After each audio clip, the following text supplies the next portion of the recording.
Bonjour, Mesdames et Messieurs. Bienvenue à cette séance d'audition des opinions au sujet du projet de PPU, c'est-à-dire Programme particulier d'urbanisme de l'écoquartier La Chine-Est.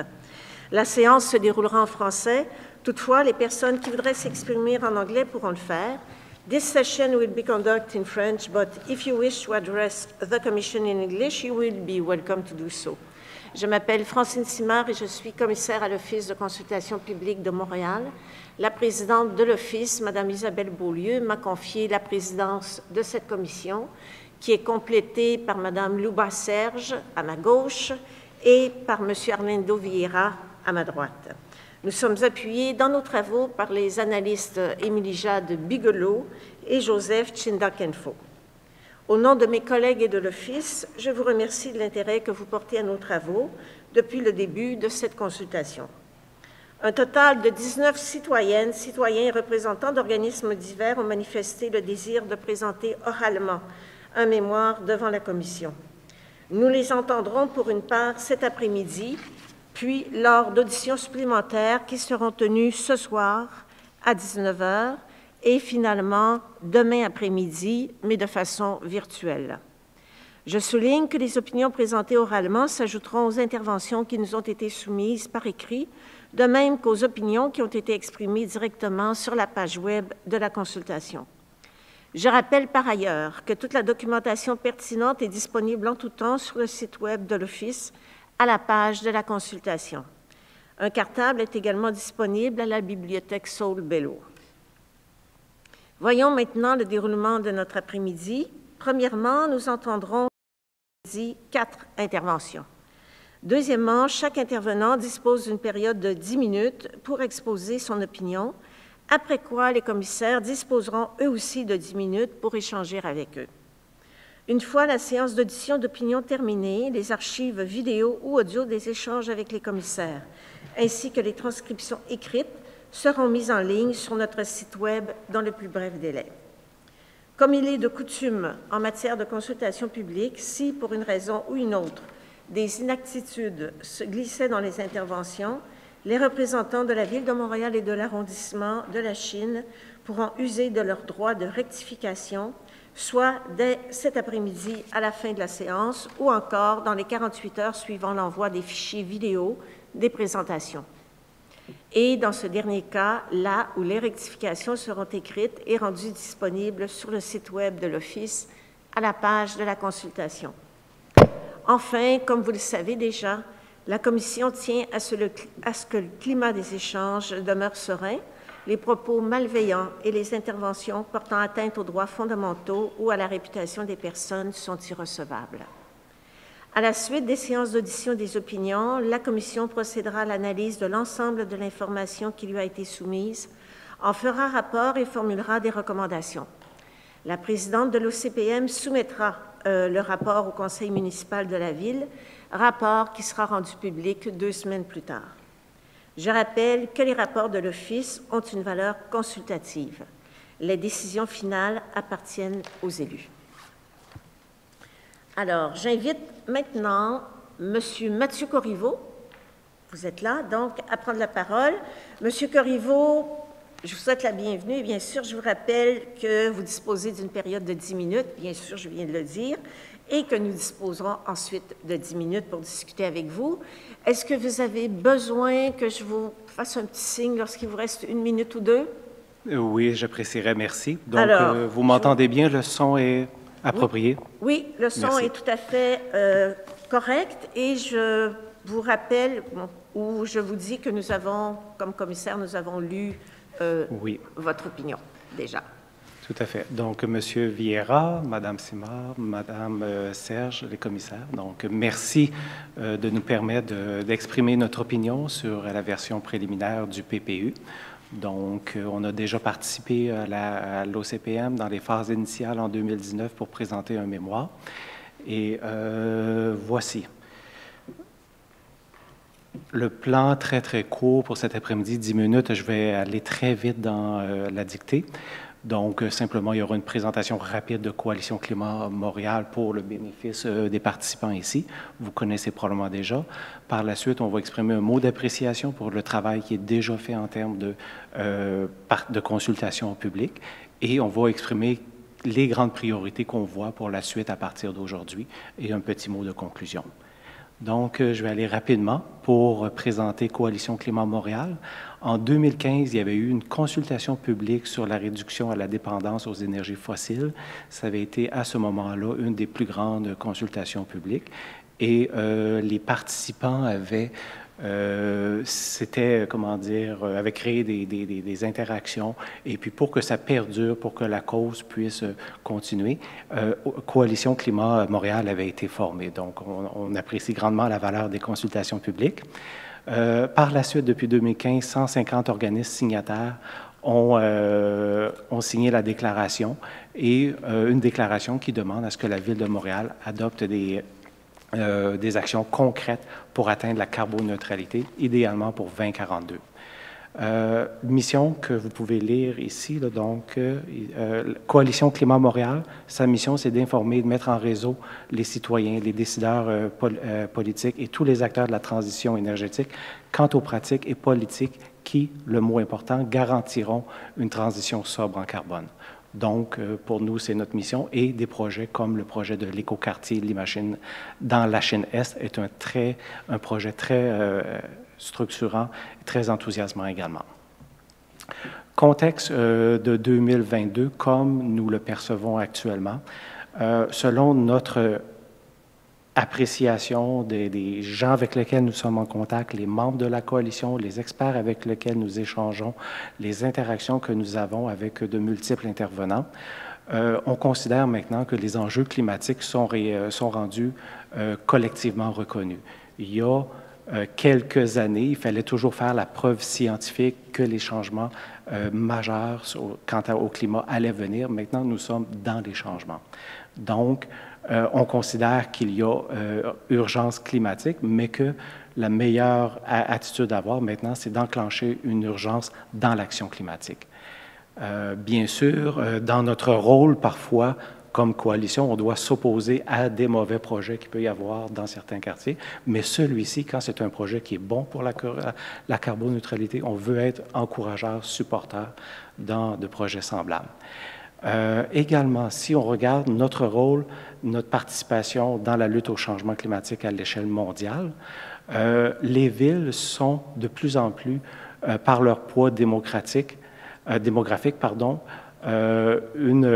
groupe de population qui a beaucoup d'influence sur la consommation des ressources à l'échelle mondiale. Donc, on croit que l'action climatique doit d'abord se jouer dans les grandes villes du monde. Et à ce titre-là, Montréal peut et doit être une ville carboneutre, modèle, voire exemplaire, ou un projet pilote. Donc, je vois rapidement après ça, un mot d'appréciation générale, je l'ai déjà mentionné en introduction. On est content qu'il y a eu des consultations dans le passé, ça a été écouté, et que la Ville de Montréal adopte ou prenne des positions pour adopter des nouvelles façons d'entreprendre un écoquartier. Donc, on est vraiment favorable à ceci. Maintenant, à partir d'aujourd'hui, quelles sont les autres recommandations sur lesquelles on suggère de mettre des priorités? La première, c'est les réseaux thermiques urbains. Il y a un exemple à Ottawa, il y a plusieurs exemples également dans des grandes villes à travers le monde, où est-ce que plutôt que d'opter pour des systèmes de thermopompes individuels, maison par maison, systèmes qui sont dispendieux pour les citoyens, systèmes qui sont complexes à entretenir. Généralement également, quand ça arrive en fin de vie, après 10 ans, c'est des coûts importants pour chacun des citoyens et une gestion complexe.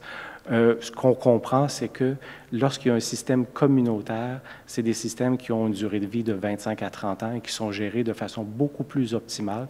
Donc, en soi, le message qu'on veut porter, c'est que les thermopompes et les systèmes individuels sont des bonnes choses pour les régions éloignées, peut-être pour des rénovations ou des mises à jour dans des quartiers résidentiels existants, mais dans le cadre d'un nouveau écoquartier, ce serait tout à fait logique d'opter pour non pas des bons systèmes, mais des systèmes excellents. Et à ceci, pour pouvoir mesurer, pour pouvoir quantifier, on suggère qu'il y ait également des normes d'émissions de GES en gigajoules consommés pour chaque bâtiment, ce qui permettrait tout autant à l'étape de conception qu'à l'étape de réalisation, que lors de la vie utile, de pouvoir suivre ce qui compte vraiment, c'est-à-dire mesurer les gaz à effet de serre issus de la fonction écohabitation dans l'écoquartier. Ça va?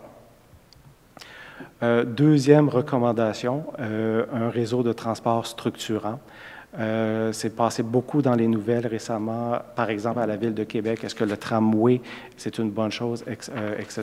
Et plus près dans notre contexte ici, montréalais, il y avait le projet du REM de l'Est qui est en suspens pour le moment à cause de la mobilisation citoyenne. Et puis, on comprend de notre lecture du contexte que ça va prendre plusieurs années avant qu'il y ait un consensus entre les acteurs politiques, les acteurs économiques, les citoyens, etc., avant que Montréal se dote globalement d'une vision de transport collectif. C'est des choses peut-être qui vont être en accéléré, peut-être des choses qui sont en attente de réponse, mais tout du moins, ce que nous, on suggère avec les données que nous avons, c'est que pour passer à l'action, parce que l'écoquartier va être conçu, développé, donc on ne peut pas attendre 10 ans quand que la morphologie du territoire va être déjà déterminée.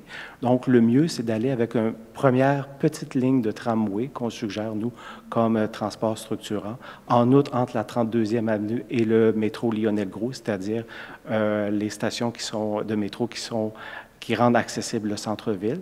Donc, l'idée, c'est à ce stade-ci, oui, merci, où il y a quand même une bonne consultation en cours, c'est d'enclencher une étape, s'il y a consensus, les décisions, prendre des actions et commencer à structurer les projets.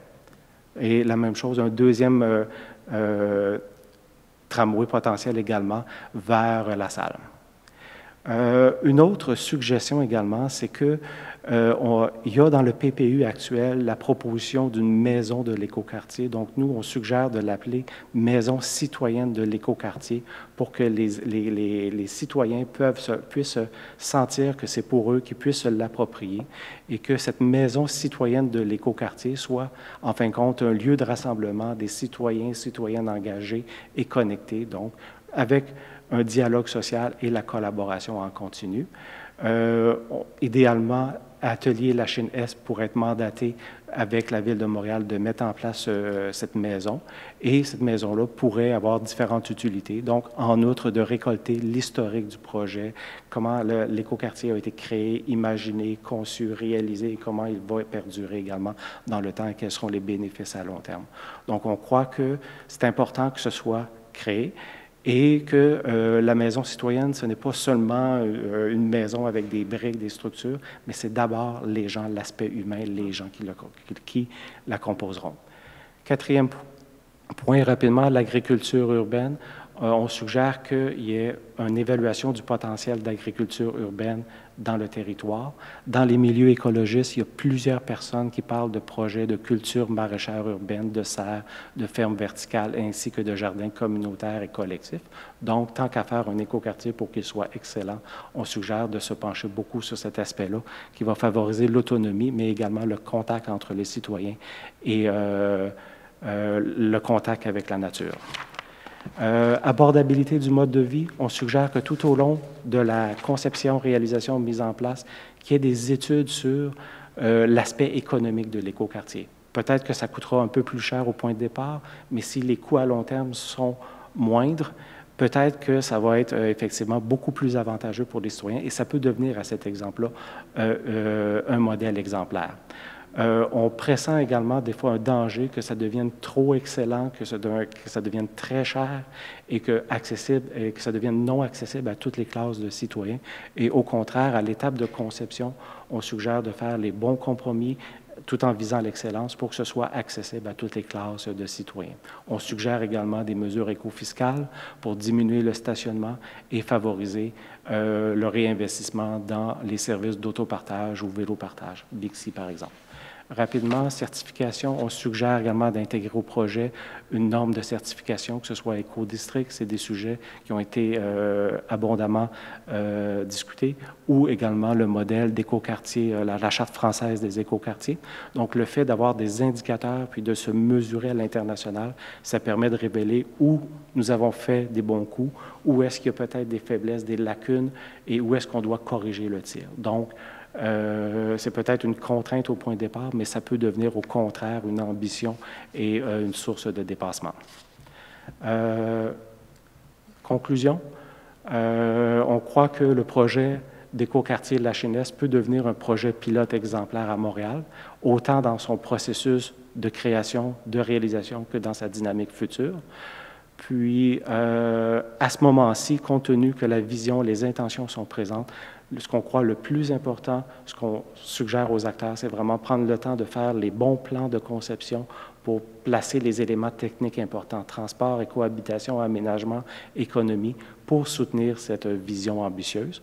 En terminant, simplement pour vous dire qu'avec le bon dialogue qui est déjà en place depuis quelques années, nous, de notre côté, on va continuer à supporter, encourager tout au long des prochaines phases de développement, le dialogue soutenu, la collaboration, et que ce soit par l'organisation de conférences, d'activités citoyennes, ou d'avis ou d'opinions également sur des activités comme aujourd'hui.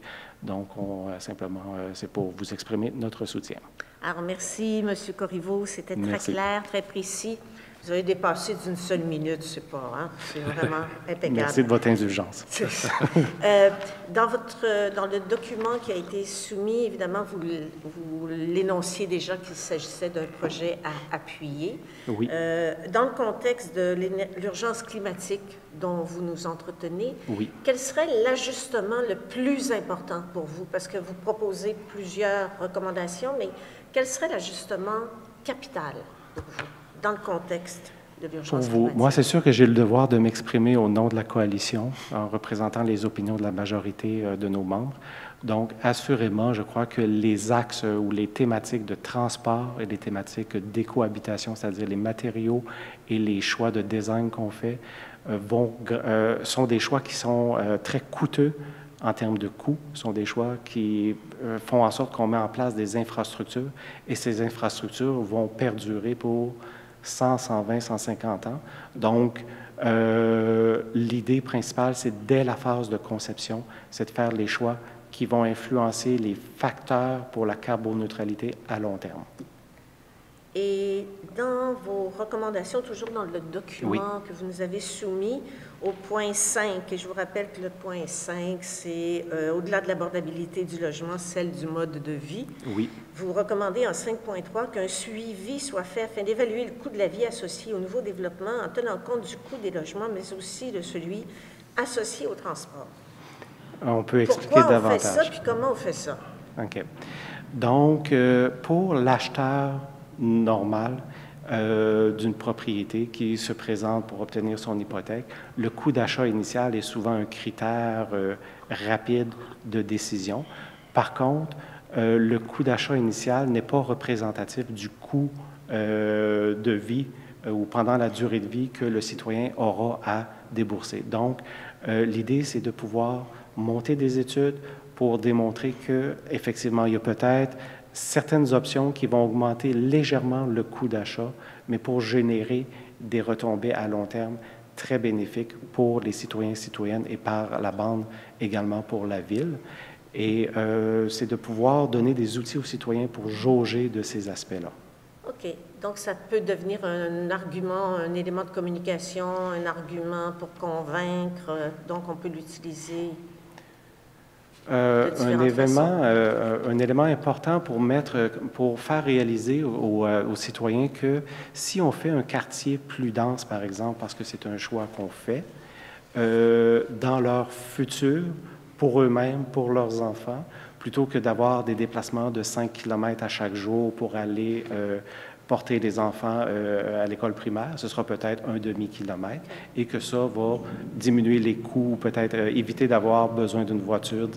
Donc, l'aménagement doit faire comprendre aux citoyens qu'il faut faire des choix d'équilibre entre certains facteurs d'aménagement, certains facteurs de transport pour optimiser leur qualité, et là, on parle de qualité ou de bénéfices économiques des citoyens. Bien, merci. Arlindo, je crois que tu avais une question ou deux. Vous avez mentionné qu'il fallait planifier dès le début la construction d'un pont sur le canal de la Chine. Oui. Et réserver une emprise dans l'axe nord-sud pour une deuxième ligne de tramway. Comprend votre idée d'un véritable réseau régional? Oui, une amorce de réseau régional. Est-ce que, d'abord, c'est essentiel, selon vous, pour le succès de l'écoquartier? Et oui. Où est-ce qu'elle serait située, cette emprise-là? OK. C'est essentiel pour la raison suivante, c'est que nous sommes dans un monde mondialisé où les échanges sont très importants. Donc, on ne peut pas vivre dans un quartier fermé. Pour qu'un quartier soit dynamique, qu'il évolue, il faut qu'il soit connecté au quartier environnant et également au quartier central de la ville de Montréal, dans notre contexte à nous. Donc, effectivement, il faut le prévoir dès le point de départ, cet aspect de connexion et de connectivité, je dirais, avec les quartiers environnants. Un autre exemple qu'on peut illustrer, c'est que si on a un quartier exemplaire qui vraiment atteint une cible de 98% d'ici 20 ans, en soi, c'est une chose excellente. Mais si le quartier à côté d'Orval ou les autres quartiers vers Dollard des Ormeaux, etc., ne font pas d'efforts, bien, dans 20 ans, on va tous respirer les mêmes gaz à effet de serre. Donc, on a une approche systémique, c'est-à-dire que si on veut faire un quartier exemplaire, ce quartier-là doit réussir en lui-même, doit réussir avec d'autres quartiers autour qui vont également réussir. Dans ce sens-là, on se doit d'être connecté aux autres quartiers environnants. Un peu un complément. Comme vous savez, ce n'est pas prévu comme tel dans le PPU. Quelles conséquences ça peut avoir dans tout le projet, là? Ça serait où l'emprise comme telle et qu'est-ce que ça aura comme conséquence après?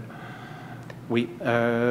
Donc, là, techniquement, il y a les gens du GRAM qui sont beaucoup plus approfondis que moi, qui vont passer dans quelques minutes. C'est sûr qu'il y a déjà une ancienne voie ferrée qui peut être exploitée, par exemple, et l'idée, c'est à partir de la 32e avenue de rejoindre le centre-ville de la station Vendôme rapidement. Et puis, et c'est important que ce soit imaginé dès le point de départ de l'aménagement de l'écoquartier. Et pas seulement pour l'écoquartier dans ce cas-ci, mais également pour le bénéfice des autres citoyens de la Chine. Merci. Moi, je vais revenir à votre premier point, la boucle énergétique, le réseau thermique. Oui. Vous proposez une société mixte. Il y a beaucoup de groupes qui parlent de ça. J'aimerais comprendre comment ça se fait. Alors, nous avons des grands terrains avec différents propriétaires. Est-ce que c'est une boucle pour l'ensemble de l'écoquartier? Est-ce que c'est une série de boucles? Est-ce que la société mixte est propriétaire? Comment ça fonctionne? OK. Encore là, je vais laisser les gens du GRAM aller beaucoup plus loin dans ces questions techniques-là. Nous, on est beaucoup plus dans la promotion générique des idées. Et par contre, OK, si je peux donner un bref élément de réponse, techniquement, qu'il y ait 1, 2, 3 ou 4 boucles, les ingénieurs spécialistes pourront déterminer qu'est-ce qui convient le mieux pour l'écoquartier.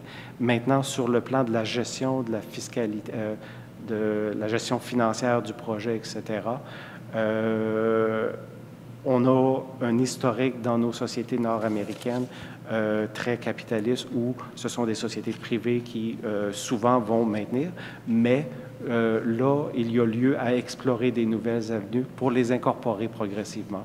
Donc, je ne suis pas, comme vous avez dit au point de départ, la Ville de Montréal pourra décider en fonction des contraintes légales, en fonction d'autres paramètres. Nous, on suggère qu'il faut investiguer ces moyens-là pour qu'on puisse bénéficier en tant que population d'une gestion communautaire qui est un peu plus présente que traditionnellement. OK, merci. Merci. Merci beaucoup. C'est tout le temps qu'on avait pour vous. Merci d'avoir pris le temps de venir discuter avec nous. Oui, Bonne fin de avec journée. plaisir. Bonne fin de journée. Alors, maintenant, j'invite Andreas Louis et Marion Morel.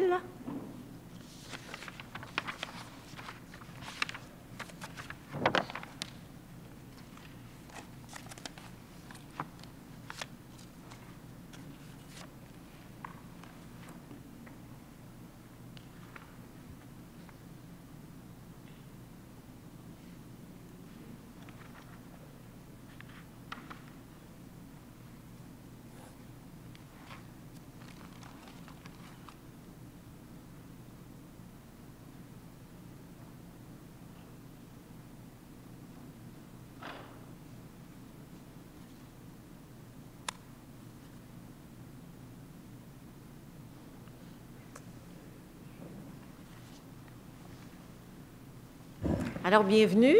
Merci. Merci beaucoup de prendre le temps de venir discuter avec nous. Je vous rappelle, bien sûr, que vous avez 10 minutes. Avez-vous besoin que je vous fasse un petit signe lorsqu'il reste 2 minutes? Éventuellement, oui. D'accord, alors je le ferai avec plaisir. Donc, nous vous écoutons. Merci. Merci de l'organisation déjà de l'OCPM, puis de tout le travail qui a été fait sur le PPU. Le GRAM voulait déjà saluer tout ça. Donc le GRAM, c'est un OBNL en environnement. Pouvez-vous parler un peu plus fort, s'il vous plaît? Le GRAM, c'est un OBNL Voilà. en environnement qui agit depuis une trentaine d'années à la Chine, qui est très actif, qui a déjà participé à la première consultation sur le PPU de la Chine Est. Nous, l'axe qu'on a repris, qui va un peu faire écho avec la présentation juste avant, c'est qu'on a un objectif, j'ai mis parmi d'autres, parce qu'il y en a d'autres, mais en tout cas, il y a un objectif qui est quand même commun, qui est approuvé et qui est non négociable, entre guillemets, c'est la carboneutralité en 2050. Et ça tombe bien parce que la Chine Est, c'est un quartier qui va être achevé à peu près d'ici 2050 et qui donc va perdurer pour au moins un siècle d'ici là. Donc ça veut dire que le quartier de la Chine Est, il a un devoir de compatibilité avec un monde carboneutre. Il doit être un écoquartier carboneutre. Et ça tombe bien aussi parce qu'on bâtit un quartier de A à Z, et ça c'est vraiment une occasion unique dans un contexte urbain comme une ville de Montréal déjà majoritairement construite. Donc c'est une opportunité à ne pas rater. Et ensuite, pour notre approche, pour tout le reste du rapport, on s'est appuyé sur les recommandations du GIEC et plus récemment du comité consultatif sur les changements climatiques, qui a publié un rapport en début de semaine sur l'aménagement urbain du territoire, et avec l'approche réduire, transférer, puis améliorer. Donc premièrement, sur la partie de la mobilité, donc toujours avec cette approche-là, donc d'éviter, transférer, puis réduire. Donc la première chose à faire, c'est d'éviter le plus possible tous les déplacements longs ou en véhicule, parce qu'on sait très bien tout ce que le système de dépendance à l'auto-solo peut causer comme problème. Et en fait, collectivement, on n'a aucun intérêt à bâtir un quartier qui nous rend dépendants de l'auto-solo. Donc notre première recommandation, ce serait de faire un plan local de déplacement à l'image de certains arrondissements qui l'ont déjà fait. Et puis ça pourrait être fait de manière consultée pour qu'il y ait plus de parties prenantes qui puissent donner leur avis sur ce que devraient être les déplacements au sein du quartier. Ensuite, on a remarqué que la densité avait été doublée par rapport au seuil minimal du PMAD. C'est pas quelque chose de négatif, absolument pas, c'est même très bénéfique pour les transports collectifs, les transports actifs, puis le dynamisme du quartier.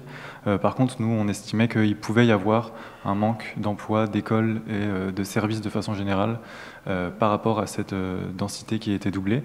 Et donc ça va créer des déplacements à l'extérieur du quartier. Donc soit il faut renforcer les emplois, écoles et services au sein du quartier, soit il faut les mettre en lien avec les quartiers avoisinants. Et puis ça fait le lien avec notre deuxième section. Il faut ensuite que ces déplacements qui vont être créés, il faut le plus possible qu'ils soient faits avec des transports collectifs ou actifs.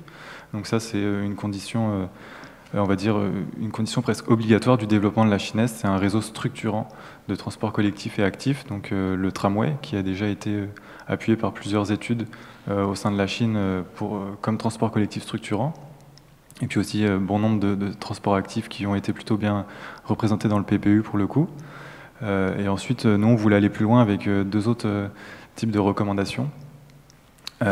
plus en amont, par exemple avec des stratégies de commercialisation. Donc les promoteurs pourraient essayer de vendre ce quartier comme un quartier sans voiture, on va dire, pas forcément sans voiture, mais en tout cas avec très peu de voitures, pour essayer d'aller chercher des résidents qui ne voudraient pas de voiture ou très peu. Et donc déjà, ça pourrait enlever une demande de déplacement en véhicule.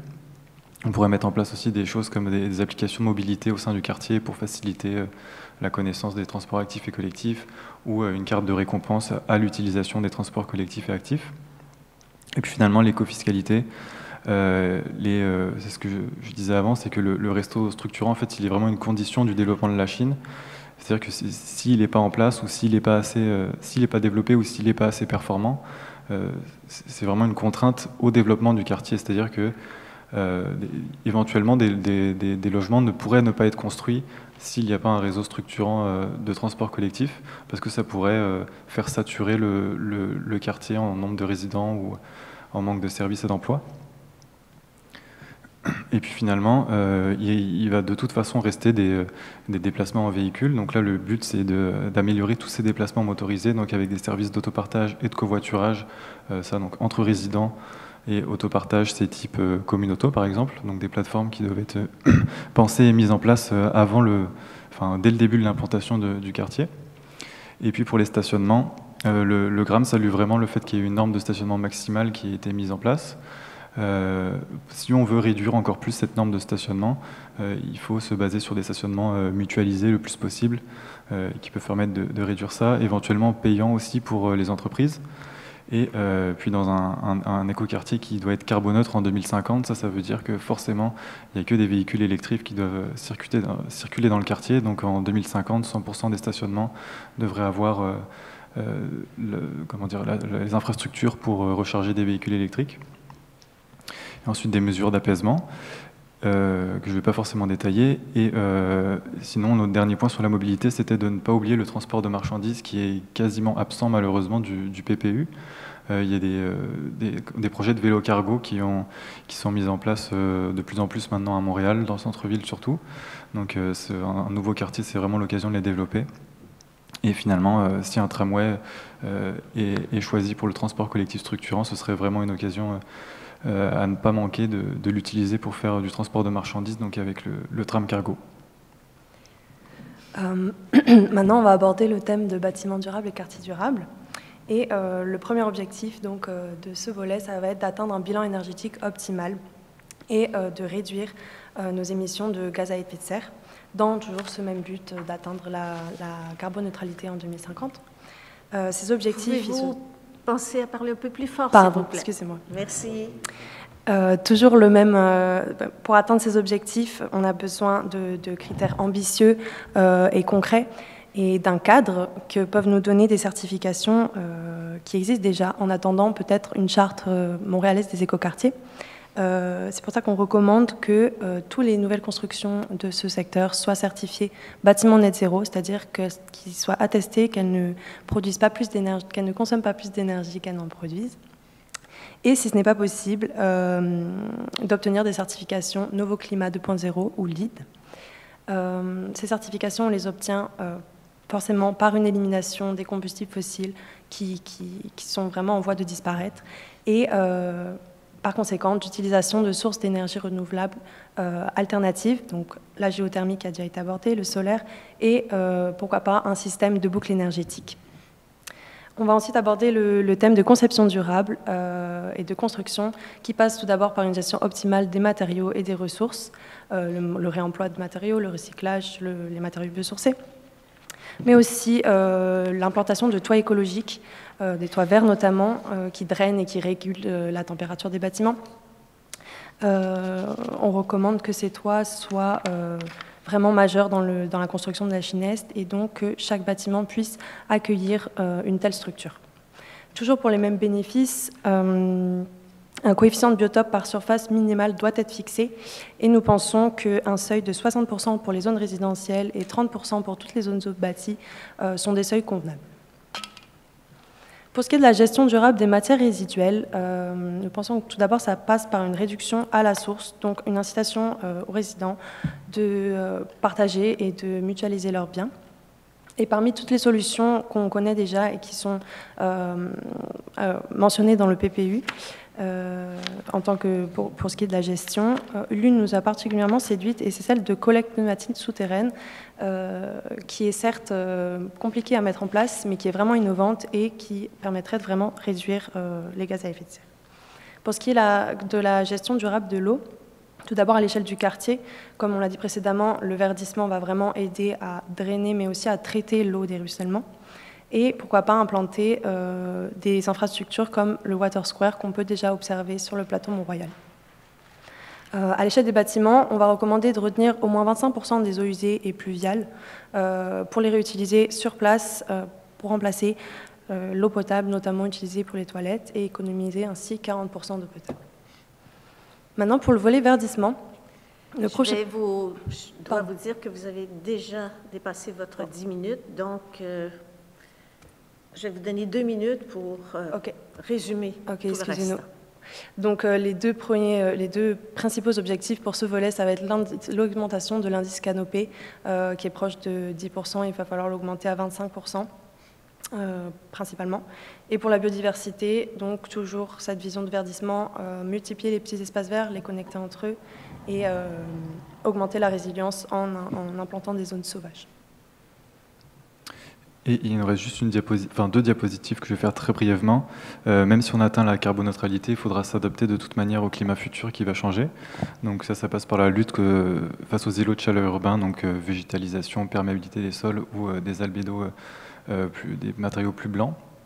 Et finalement, toutes ces mesures de verdissement vont peut-être amener à de l'éco-gentrification qu'il faudra éviter. Donc pour ça, il faut mettre des normes minimales de logements sociaux et abordables de 20%. Et la toute dernière diapositive, qui fait écho aussi avec la présentation d'avant, c'est que avoir des objectifs chiffrables et chiffrés, c'est vraiment une nécessité pour voir si on remplit vraiment les critères d'un écoquartier ou pas. Puis en plus, ça peut nous permettre de suivre ensuite ces critères dans le temps. Donc on pourrait appliquer un label déjà existant ou au moins s'en inspirer, donc par exemple en France, celui français ou celui américain. Merci. Bien, merci. C'est pas drôle, en 10 minutes, on doit vraiment... Mais rassurez-vous, nous avons quand même bien lu votre document et nous avons quelques petites questions. On va essayer d'y aller rapidement. Juste d'abord, une question très générale. Vous l'appuyez, le projet de PPU de l'écoquartier? Est-ce que vous diriez que vous l'appuyez? Vous êtes en faveur? Dans l'ensemble, les projets et les objectifs marqués dans le PPU nous plaisent et on soutient. D'accord. Et qu'est-ce qui est le plus important pour vous? Et question à 2 volets. Qu'est-ce qui est le plus important pour vous et quelle serait la priorité d'ajustement? Si on se place dans l'objectif d'urgence climatique, si on fait un inventaire de gaz à effet de serre d'un quartier, c'est très simple. Il y a 2 sources qui sont quasiment à égalité, c'est les voitures et les bâtiments. Donc les bâtiments, comme il y a une nouvelle norme qui va être appliquée de devoir éliminer les combustibles fossiles, c'est quasiment quelque chose qui va être éliminé, donc il ne va plus exister cette source-là. Donc ça veut dire que la priorité, c'est vraiment sur la mobilité de façon générale, puis en particulier l'auto-solo. OK. Et dans le document que vous nous avez soumis, vous parlez à la recommandation numéro 6, évidemment, de solutions multiples et variées pour le transport et donc le développement d'un transport structurant qui se doit d'être un tramway en priorité. Pourquoi un tramway en priorité? Parce qu'à la différence d'une ligne de bus, c'est une infrastructure qu'on construit et donc qu'on va devoir rentabiliser et qui est sur place. Une ligne de bus, on peut l'enlever d'une année sur l'autre, alors qu'un tramway, à partir du moment où il est installé, on doit l'entretenir, on doit le rentabiliser et c'est vraiment structurant de ce niveau-là. En plus de ça, il y a déjà une emprise de tramway historique à la Chine. Ça a été appuyé par plusieurs études qu'on a mis dans nos sources, qui ont été faites par le GRAM, par Imagine la Chine Est, etc. Et est-ce que ce sera suffisant, le tramway? Absolument pas, c'est pour ça qu'on parle d'un réseau structurant et en fait on insiste plus sur le côté réseau structurant que transport collectif.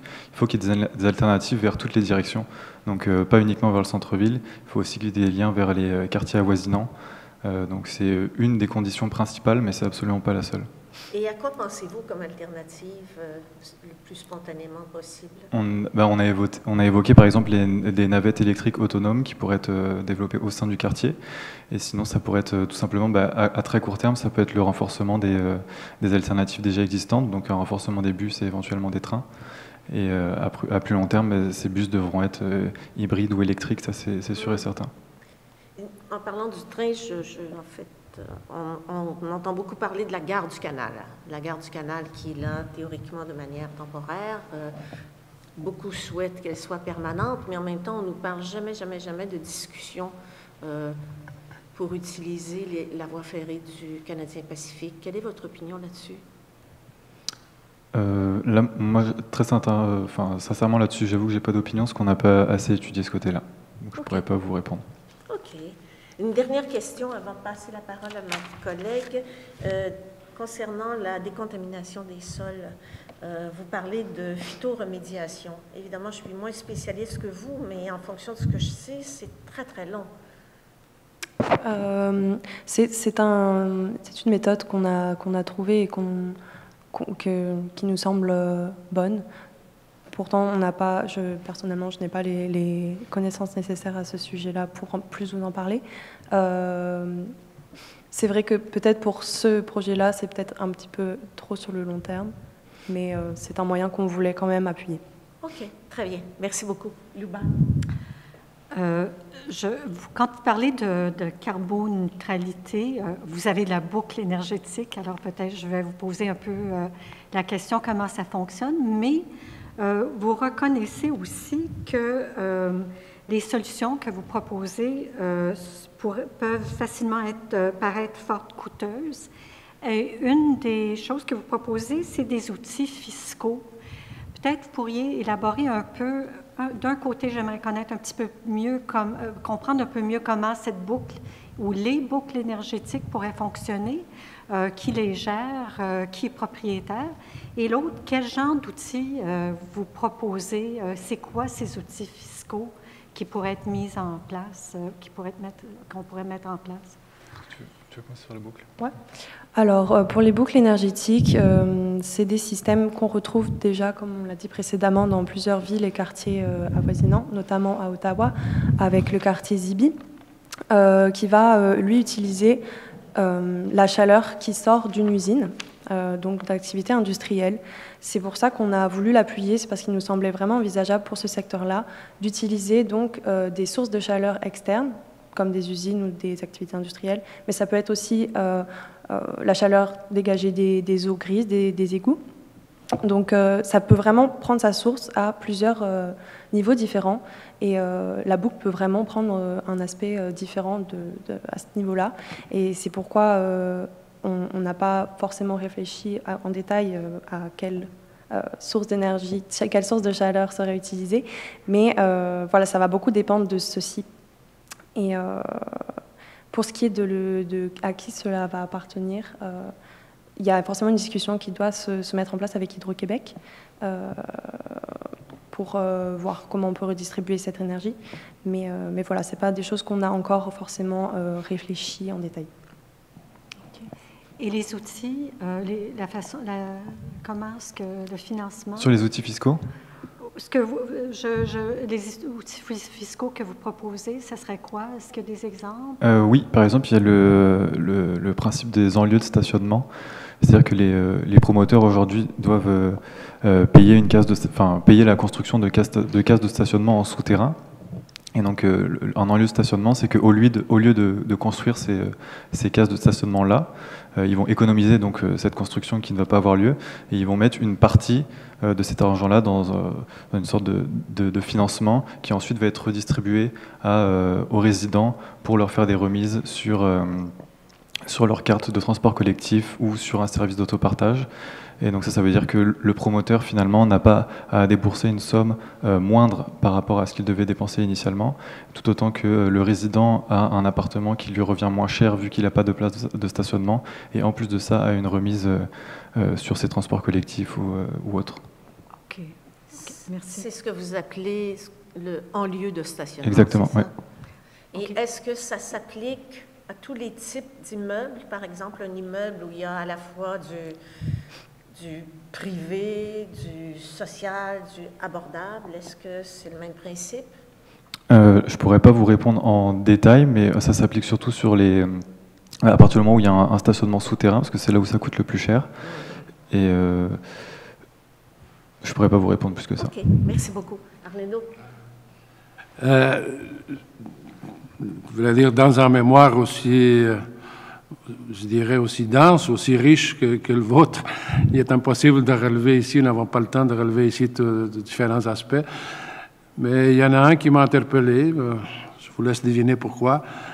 C'est la question de la nécessité d'avoir une mixité générationnelle, à part la mixité sociale, etc. Qu'est-ce qu'on doit faire pour s'assurer d'avoir cette mixité générationnelle, donc qu'il y ait des aînés? Alors, c'était plus de pouvoir accueillir toute génération qu'on a émis cette recommandation. Donc ça passe par l'implantation de services pour les aînés, de mobilier urbain pour les aînés, je n'ai pas le terme précis, mais de logement pour les aînés. Pas forcément avoir une mixité, mais pouvoir accueillir ces personnes-là, sans problème. C'était plus ça notre point. C'est ça. OK. Donc, la capacité d'accueil. OK. Ça va. Ça va? Vous avez été extrêmement efficace avec nos questions. Hein? Alors, est-ce que tu as une dernière question? Non, ça va, merci. Alors, moi, j'en avais une que j'avais gardée quand même. Alors, comme il me reste 2 minutes, une de vos recommandations, c'est de s'assurer que les terrains soient décontaminés en privilégiant des moyens in situ et éco-responsables avant la construction des projets et garantir une transparence vis-à-vis des propriétaires, futurs propriétaires et autorités publiques. Comment on fait pour assurer ça, une transparence? Eh bien, ne pas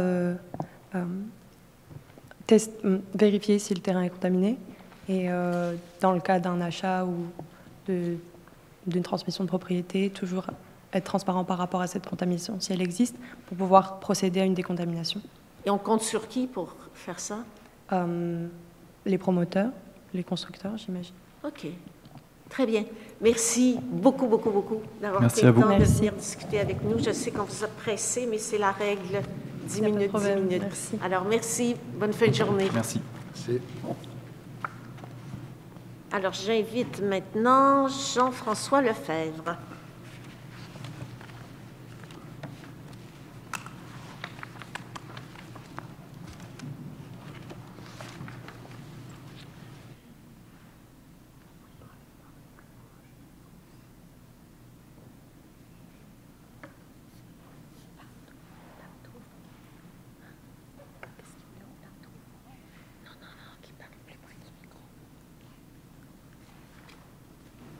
Donc, Alors, je rappelle les règles. 10 minutes, bien sûr. Avez-vous besoin que je vous fasse un petit signe? Non, j'ai un chronomètre. Vous avez qui est un parti. chronomètre, très bien. Assurez-vous de parler tout près du micro Oui. pour qu'on vous entende bien. Et encore une fois, je répète, puisque vous étiez là, mais quand même, on a lu le document que vous avez soumis. Alors, nous vous écoutons. Oui. D'ailleurs, la présentation va... Oups, là. Oh, excusez. Donc, excusez, monsieur le technicien, c'est pas dans le temps. Bon, les flèches ne fonctionnent pas.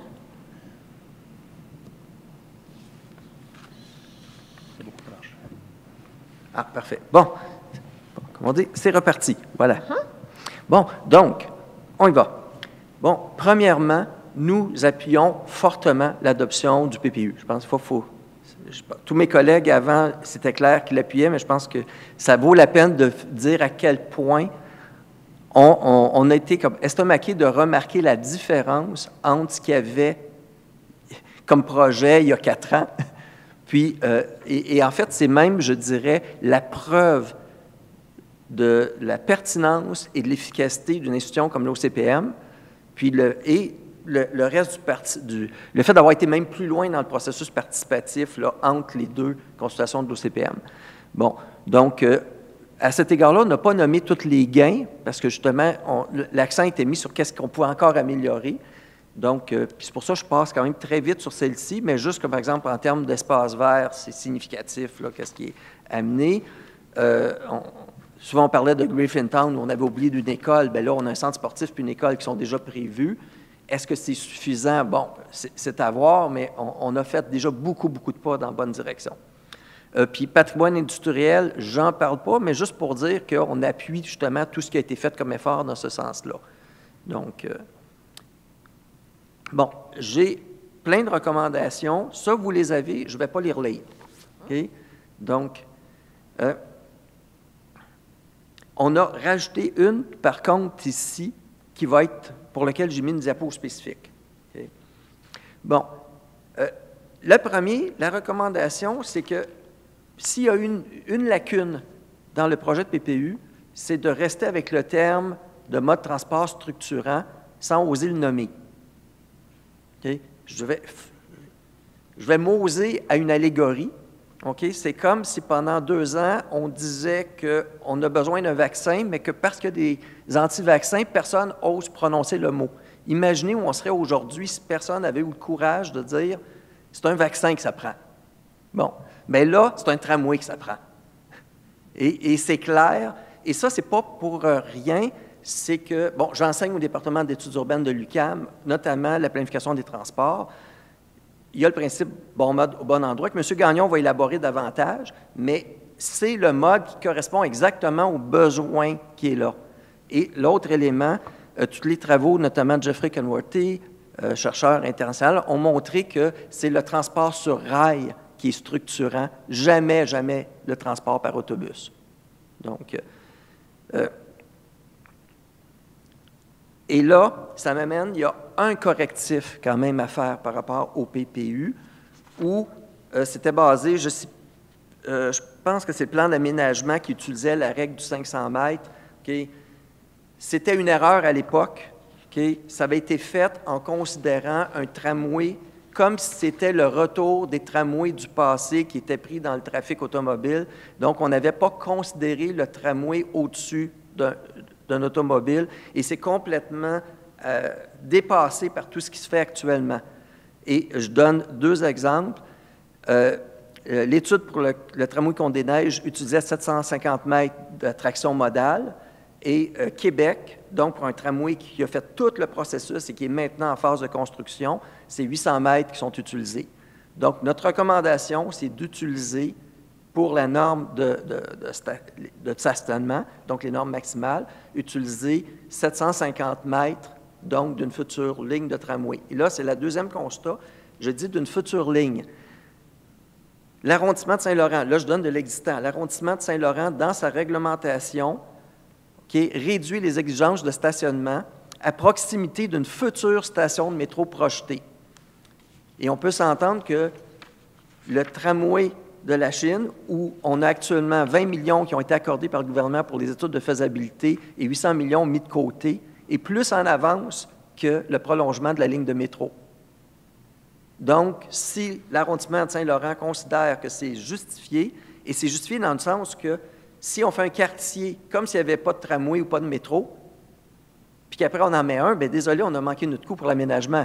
Donc, si on a une bonne raison de penser que ça s'en vient, bien on planifie pour sa venue, et en planifiant pour sa venue, il va venir. C'est de la cohérence là, dans la planification. Okay? Et il faut distinguer avec l'ère de redéveloppement. Donc, il y a l'ère, l'attraction modale, c'est de combien les gens sont prêts à marcher pour se rendre jusqu'au mode de transport. Alors que l'ère de redéveloppement, c'est, on parle de 500 mètres dans ce cas-ci pour un TOD comme ça veut dire qu'une station de tramway, on peut de façon raisonnable considérer qu'il y a un 500 mètres autour, que là, ça peut se redévelopper de façon très, très dense. Okay? Donc, le promoteur va être moins intéressé à 700 à 800 mètres à investir. Et ça va avec aussi le deuxième enjeu, où je peux compléter peut-être un collègue avant, donc la nécessité d'avoir une station au sud, parce qu'il est grand l'écoquartier. Si vous êtes collé sur le canal de la Chine, vous commencez à être loin là, de la rue Victoria. Si vous avez une deuxième station de planifier, même si elle arrivait un peu plus tard que la première, mais que c'est déjà pensé dans la conception, le message est très, très clair. Toute la conception est faite en fonction d'un accès au tramway. Bon. Oui, puis la façon dont elle pourrait passer, c'est tout simplement la piste cyclable qui est prévue à l'est de l'Adamian Bridge, tout simplement. Donc, il y avait la piste principale. Ça serait là que ça serait logique. On n'a pas mis de photos spécifiques là-dessus, on en faisait court, mais un tram, ça prend beaucoup moins d'espace que même une voiture, là. J'ai des photos que j'ai prises en Europe, c'est incroyable comment ça peut être étroit pour passer une ligne, là. Bon. Donc, le transport de marchandises, on en a parlé, ça doit être prévu et intégré, donc planifié qu'il y aurait au moins un mini-hub, peut-être plus, donc un mini-centre de distribution des colis qui ferait en sorte que tous les colis à l'intérieur, et quand j'ai à l'intérieur, c'est l'écoquartier, mais on comprend que c'est un service qui va pouvoir desservir tous les quartiers environnants, de Saint-Pierre jusqu'à la 32e avenue, là. Bon. Donc, le concept dans le lieu de stationnement, ça a été bien expliqué par mon prédécesseur. Je passe vite, on vient de sauver quelques secondes. Et une recommandation, donc on appelle ça just on time. Vous avez reçu une feuille tout à l'heure. On avait fait une demande à Mobilité électrique Canada il y a quelques jours, mais avec des vacances. La réponse m'est arrivée cet après-midi. Donc, la question, c'était aux experts en véhicules électriques, qu'est-ce que vous recommandez? Et ils sont très, très, très clairs. Pour le stationnement résidentiel, c'est 100% des cases de stationnement qui doivent être prêtes pour la recharge. Et prêtes pour la recharge, je le précise bien, c'est d'avoir le système de filage électrique qui fait en sorte que ça ne sera pas coûteux rajouter des bornes de recharge après. On ne dit pas d'avoir des bornes tout de suite, mais il faut prévoir tout de suite le prêt à la recharge à 100% pour le résidentiel. Et puis comme on parle vraiment d'un écoquartier modèle, j'irais dans le 40 et le 20% là, pour les espaces de travail dans le maximum de leur scénario. Donc, bon. Et... votre chronomètre vous dit qu'il vous reste 1 minute. Non, pourtant, j'ai 8 minutes et 8 secondes. J'avais repris quand on avait changé le... Bon, donc, OK, on va... De toute façon, on avance bien. Bon, le seuil de performance zéro émission, OK, que l'arrondissement l'applique rapidement. En fait, ça serait très triste d'avoir quelques bâtiments qui se construisent au gaz naturel dans la prochaine année, juste avant que... Puis je parle en dehors, pas juste dans l'écoquartier. J'ai une diapo que je n'ai pas mis, mais que j'aurais appelé les écoquartiers de la Chine, c'est qu'il ne faut pas juste faire un écoquartier modèle et laisser se faire la même façon à quelques coins de rue. Donc, il faut que ça devienne une façon de faire le développement qui s'applique partout. Donc, et notamment avec les réseaux thermiques urbains, donc, dont on a parlé. Et pour terminer, bon, ça va prendre un processus d'évaluation en continu. Okay? Si on avait voulu se faire certifier avec le programme américain et avec le programme français, Écodistrict étant le programme américain, mais nord-américain en passant, là. Donc, la qualité de l'écoquartier de la Chinesse aurait fait qu'il serait capable d'être certifié dans les deux programmes. Par contre, il aurait été inadmissible, tout simplement, parce qu'on n'a pas adopté des objectifs en début de parcours quand les gens se rencontraient. Donc, c'est quand même intéressant de ce point-là. Donc, dorénavant, tout le projet est parfait dans le processus, mais il manque juste d'intégrer des objectifs. Et là, à ce stade-ci, bien, ça serait question de voir, puisqu'on va créer une charte montréalaise en prenant l'expérience des écoquartiers, bon, ici, Louvain-Est et d'autres, okay? Donc, on a regardé qu'est-ce qui se passe ailleurs, et notamment au niveau de la démarche et des 4 étapes, on recommande le label français. Okay? Par contre, au niveau de la grille, nous sommes nord-américains. Hein? Donc, la grille française, c'est plusieurs pages pour pouvoir voir un ensemble de listes de mesures. La grille américaine, c'est l'équité, la résilience, la protection du climat face à la place, la prospérité, la santé, connectivité, infrastructures vivantes et les ressources. et toutes les mesures découlent. Ça fait des tableaux, c'est très synthétique. Donc, on aurait intérêt à ne pas délaisser. Bon, donc, à part ça, c'est un monsieur de Vancouver là, qui a créé la grille appliquée là, aux États-Unis, ainsi qu'à Vancouver et Toronto. Donc, ça, c'est juste des exemples pour dire qu'elle a l'avantage de montrer aussi l'impact sur l'équité, l'impact de chacune des mesures, OK? Ce qu'on ne fait pas dans la grille française. Voilà, c'est terminé. Bien, merci beaucoup. Juste une question sur la certification, justement, je ne l'avais pas prévu, mais vous avez dit, ouais, mais ce ne serait pas nécessairement certifié parce que les objectifs n'ont pas été intégrés dès le début. Mais le PPU n'est pas encore approuvé, donc c'est toujours le temps. Bien, en théorie. En pratique, c'est que les deux programmes de certification, ils demandent, quand les groupes font justement le processus de concertation, que les gens définissent des objectifs. Puis le côté merveilleux, bon, il y a des gens qui ont eu peur, peut-être, comme c'était novateur, d'adopter tout de suite des objectifs puis se sentir contraints. Mais les programmes de certification, autant français qu'américains, vous êtes libre d'adopter les objectifs que vous voulez, en autant que vous respectez un ensemble d'enjeux. OK, je comprends. Mais il faut le faire au début du processus, Donc, là, pas quand c'est autorisé, le projet. Là, il est trop tard. Bien, en théorie, peut-être que si on bougeait très vite puis qu'on disait qu'on adopte des objectifs, ça serait possible. OK. J'avais déjà dit à certains moments que ça aurait été peut-être très cool, vous pardonnez l'expression, là, de se faire certifier avec les deux programmes et de savoir, comme ville, qu'est-ce qu'on trouve de bon et de mauvais à chacun en ayant fait la démarche. Mais ça, on a décidé que c'était peut-être complexe. Bon, bien, on peut... Ça sera maintenant de prendre les informations qu'on a sur les programmes pour essayer de faire la meilleure charte montréalaise. Alors, j'ai une question, puisque les autres, vous avez déjà répondu aux autres questions que j'avais. Votre objectif numéro 19, votre recommandation numéro 19, rendre la gare du Canal permanente et en faire un pôle intermodal. Mais la gare du Canal, il n'y a rien de sûr avec cette gare-là. Hein? C'est EXO, c'est une gare temporaire, le rail appartient au CP, donc il n'y a absolument rien de sûr. Qu'est-ce qu'on fait dans ce cas-là? J'ai bien précisé que la colonne vertébrale, c'est le tramway. Oui. Okay. Par contre, c'est un gros plus. Ça dépend aussi du scénario. Ça a été mentionné par un prédécesseur, là, la ligne vers Lionel-Groulx, mais les études qui ont été commandées donc, par la RTM, ça comprend un scénario vers Angrignon, un scénario vers Lionel-Groulx, puis un scénario vers le métro Vendôme.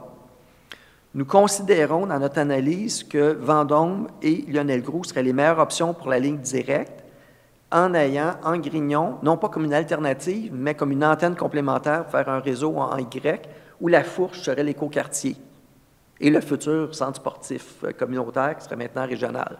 Bon.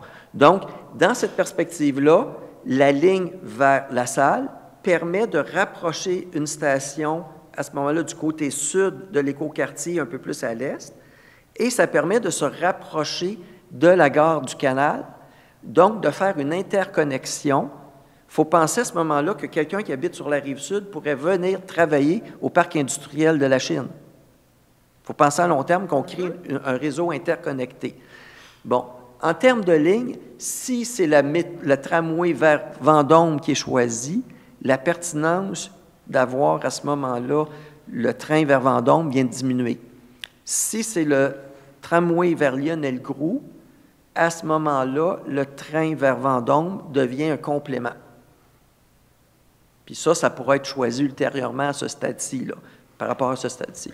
Mais on n'a aucune certitude en ce qui a trait à la pérennisation de la gare du Canal, ni à la possibilité d'utiliser les voies ferrées du Canadien Pacifique. Bien, c'est pour ça que je dis qu'une des demandes, c'est d'avoir des engagements de ces acteurs-là vers une certaine pérennité, là, qui peut se dire, on s'entend que pour un certain temps déjà, on va le maintenir. Et quand je dis pérennité, bien, ça veut dire que probablement qu'il va falloir réaménager, parce que là, c'est aménagé de façon très temporaire. Hein. Il n'y a aucun accès universel, par exemple. Puis vous n'allez pas mettre un ascenseur sur quelque chose qui est temporaire, là. Et s'il n'y a pas d'entente? S'il n'y a pas d'entente, je disais que c'est un plus, le train, mais le tramway va amener un gain immensément, incomparablement plus grand. On parle de 30 pour Québec, c'est 30 de hausse de l'utilisation de transport collectif à court terme, 50 à long terme. Okay. Le train, c'est marginal comparé à ça. Bien. Arlindo? Ah, c'est moi. Oui. J'imagine que vous n'avez pas eu le temps d'en parler, mais j'aimerais vous poser une question sur la recommandation 14 qui m'a interpellé. Redites-moi laquelle. 14. Développer un contrat d'éco-citoyen. Ah, oui, oui. Probablement pour des formations professionnelles, ça m'a interpellé. Donc, un contrat d'éco-citoyen, que vous appelez contrat d'éco-citoyen pour les futurs résidents. Est-ce que vous pouvez nous dire un peu, ça serait quoi le contenu, le contenu de ce contrat? Quelle valeur qu'il aurait? Ce serait contraignant? Ou serait juste incitatif ou pédagogique? Je pense que vous avez les bons termes, dans le sens que c'est plus, bien, c'est incitatif pédagogique, mais ça pourrait être associé à des bénéfices. En passant, c'est appliqué en France, c'est appliqué maintenant dans le nouvel écoquartier de Tivoli à Bruxelles, le premier écoquartier belge. Donc, les citoyens ont un contrat. Je vais donner un parallèle. Il y a plusieurs années, j'avais eu un logement, quand j'ai commencé ma vie, là, comme jeune étudiant, j'ai été dans une coopérative d'habitation. Et dans une coop d'habitation, on ne fait pas juste te donner la clé parce que tu as le logement. Tu signes un contrat où on te dit, bien, c'est quoi faire attention aux autres personnes? C'est un certain nombre de règles associées à ce que c'était à l'époque, tout simplement. Mais là, ils vont un peu plus loin que le contrat d'éco-citoyen et ça pourrait même être envisagé ultérieurement d'avoir, par exemple, ceux qui s'engagent, parce que, par exemple, ceux qui font du compost, il y a des villes maintenant qui vont donner un rabais de taxes municipales parce que vous avez fait un compostage à la maison. Je donne un exemple, mais des citoyens qui adhèrent à un ensemble de mesures, bien, on pourrait dire, bien, tant que vous maintenez votre engagement, vous avez un petit crédit là, sur votre taxe municipale. Donc, à ce moment-là, ça n'empêche pas que quelqu'un qui ne voudrait rien savoir serait libre, mais vous avez à la fois un effet d'éducation et en même temps, vous pouvez jumeler ça à un effet incitatif. On commencerait par l'écoquartier, puis c'est beaucoup plus facile de repenser la ville autrement dans un nouveau développement, mais le concept après pourrait même être étendu de façon volontaire après à l'ensemble de l'arrondissement. Et c'est qui ferait signer ce contrat-là? Comment ça, vous m'amenez effectivement un élément qu'on avait omis de mettre, mais en France, il y a une personne qui est là pour accueillir les gens qui rentrent dans l'écoquartier et pour les informer. Il y a un terme pour ça que j'ai oublié, mais il y a un rôle pour quelqu'un qui vient accueillir et intégrer dans l'écoquartier les nouveaux arrivants. Donc, à ce moment-là, pour l'ampleur du projet et l'ampleur du financement qui est mis, je pense que ça va être gérable de faire en sorte que autant il y a toujours un bureau de projet pour voir les projets, autant il y aurait quelqu'un qui vient accueillir chaque nouvelle famille pour dire, voici, vous êtes dans un écoquartier. OK. Donc, ce serait une sorte de contrat moral. Oui. Okay. Puis comme j'ai dit, qui pourrait amener aussi à certaines récompenses. D'accord. Alors. Merci. Louba. Je vais commencer avec ma première question. On va voir si on a le temps. Dans votre recommandation 18, que vous dites, accepter des hausses importantes des hauteurs permises, c'est controversé un peu. Nous avons d'autres qui nous disent qu'il faut intégrer l'écoquartier dans le quartier existant. Peut-être pourriez expliquer pourquoi vous avez cette recommandation? En fait, votre affirmation est clé quand vous avez dit qu'il faut l'intégrer dans le quartier existant. Et là-dessus, on trouve que le PPU, la Ville a fait ses devoirs dans le sens où ce qu'il ne faut éviter à tout prix. J'ai vu des exemples, par exemple, à Toronto, où il y avait une tour de l'autre qui a été construite de l'autre côté d'un duplex, d'une rangée de duplex. C'est ces ruptures d'échelle qu'il faut éviter à tout prix. Donc, le fait d'avoir amené une progression, c'est très bien. Peut-être ce qu'il manque que la Ville devrait commencer à regarder davantage, puis ça, on n'a pas pu élaborer beaucoup, c'est le Mid-Rise Building Code de Toronto, donc qui encadre la construction des édifices en mi-hauteur, pas les gratte-ciels, mais autour d'une dizaine d'étages comme ça, comme exactement ce qu'on a comme situation pour la Chinesse, et faire en sorte que, par exemple, mais dans les scénarios qui semblent montrer, il y a un effort, mais il faut être sûr que ça soit fait. C'est-à-dire, par exemple, vous avez 3-4 étages en façade, et après, vous avez une marge de recul avec une belle terrasse, et vous avez d'autres étages, mais qui fait un effet de pyramide, mais qui réduit l'effet d'écrasement quand vous êtes piéton en avant. Donc, ce qu'il faut éviter, c'est une tour uniforme de 12 étages, 15 étages, sur le bord de l'eau, collée, sans marge, là. Donc, la conception, il y a déjà un effort dans ce qu'on voit dans le plan, mais de regarder ce qui s'est fait à Toronto, où il y a un code beaucoup plus avancé. Puis, ce qui manque comme outil à la Ville de Montréal, c'est le Form-Based Code. Donc, tous les plans sont faits presque en 2 dimensions. C'est de faire la planification en 3 dimensions et pas besoin d'aller chercher dans des grandes villes. La ville de La Prairie le fait, Laval commence à le faire. Simplement pour préciser, est-ce que c'est surtout, vous voulez plus d'auteur, vous en faites mention, c'est pour augmenter le nombre de logements sociaux avant tout, ou bien c'est plutôt la forme urbaine? Ou... Bien, en fait, c'est qu'on est conscient qu'il va y avoir des protestations face à la hauteur de certains bâtiments. Et là, on amène, 3 enjeux, c'est-à-dire la forme pour réduire l'impact. Deuxième enjeu, associé, oui, il y a la règle du 20-20-20 pour les logements sociaux, là, mais si on autorise beaucoup plus de hauteur que ce qui était habituel, bien, ça serait intéressant que la Ville réussisse à négocier un petit peu plus. Si on peut se rendre à 25 % de logements sociaux, ça serait bien. Donc, si on peut associer certains logements en hauteur où on augmente davantage à un bénéfice, pour des familles moins favorisées, je pense que c'est un plus à aller chercher. Il y a un petit détail que personne n'a mentionné pour les expériences que j'ai vécues en visitant des écoquartiers. Je peux vous dire que ça va être un site maintenant qui va être visité. Okay? Et il y a un intérêt exceptionnel à pouvoir avoir une place en hauteur pour voir. Et pour les gens qui disent « j'accepte d'avoir quelque chose en hauteur », bien, vous allez, on s'assure qu'il y ait des promotoires ouverts au public. Peut-être qu'il y en a un, j'ai parlé de 2. Il faut toujours être plus prudent, puis avoir 2 angles différents, c'est intéressant. Il y en a un qui pourrait être avec un restaurant, l'autre juste un promotoire. Donc, et ça, dire au grand public, vous allez avoir accès, vous allez profiter d'une vue fantastique. Alors, Merci. Nous allons conclure ici. Merci beaucoup. Vous reconnaîtrez que j'ai été généreuse quand même, avec le temps pour vous. Merci. C'est extrêmement apprécié. Merci infiniment d'être venu discuter avec nous et je vous souhaite une bonne fin de journée. Merci beaucoup. J'appelle maintenant Luc Gagnon.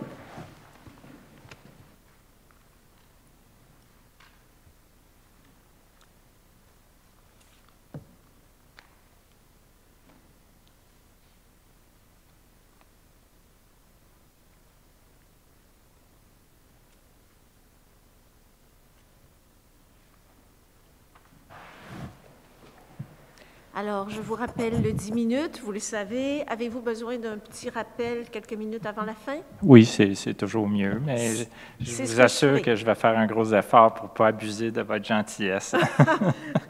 Alors, nous écoutons. Comme vous avez déjà consulté mon document, le bon mode au bon endroit, j'ai pensé faire une présentation où tout simplement je me posais, où on se posait 5 ou 6 questions qui visaient, avec une réponse où le bon mode au bon endroit fournit dans le fond la réponse. Le rappel, c'est évidemment pourquoi le bon mode, c'est que tout simplement que si on choisit un mode trop coûteux, ça veut dire dans un quartier de faible densité, ça veut dire que ça coûte très cher. À l'inverse, si on choisit un mode de trop faible capacité, la qualité du service va être très mauvaise. Je ne veux pas insister là-dessus, mais il y a beaucoup de services d'autobus, la STM, où en fait, ça devrait être des tramways parce que la qualité du service est très mauvaise et les facteurs de charge des autobus à Montréal sont exceptionnellement élevés. Ici, dans le fond, c'est le tableau que vous avez dans le texte à plusieurs reprises. la seule différence peut-être qui n'était pas claire que je voulais ajouter, c'est regarder où j'ai mis à droite dans la colonne le tramway La Chine.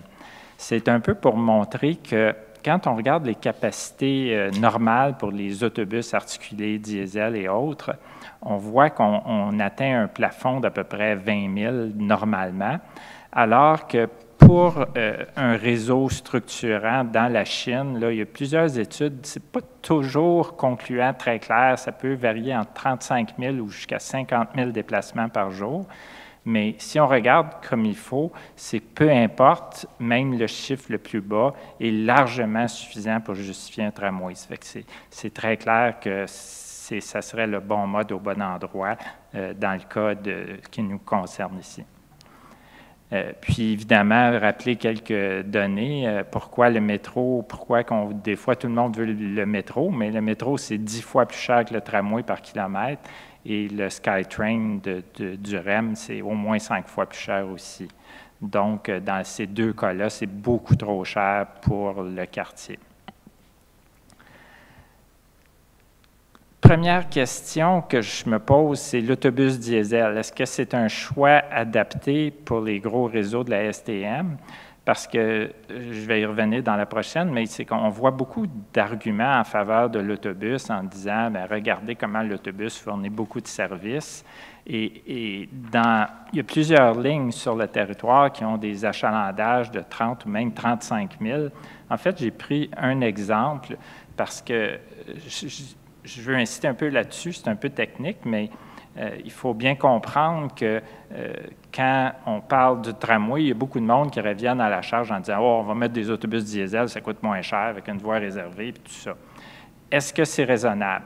Et un des arguments qu'on va nous dire, par exemple, c'est l'autobus Sauvé-Côte-Vertu transporte environ 35 000 déplacements par jour. Là, on va dire « Ah, ça fonctionne. » Mais il faut faire attention aux données parce que dans ce cas-là, par exemple, on peut dire que la ligne est composée de 3 lignes parce que elle commence très loin à l'ouest, elle arrête au métro Côte-Vertu, elle va ensuite au métro Sauvé, puis ensuite elle va loin à l'est.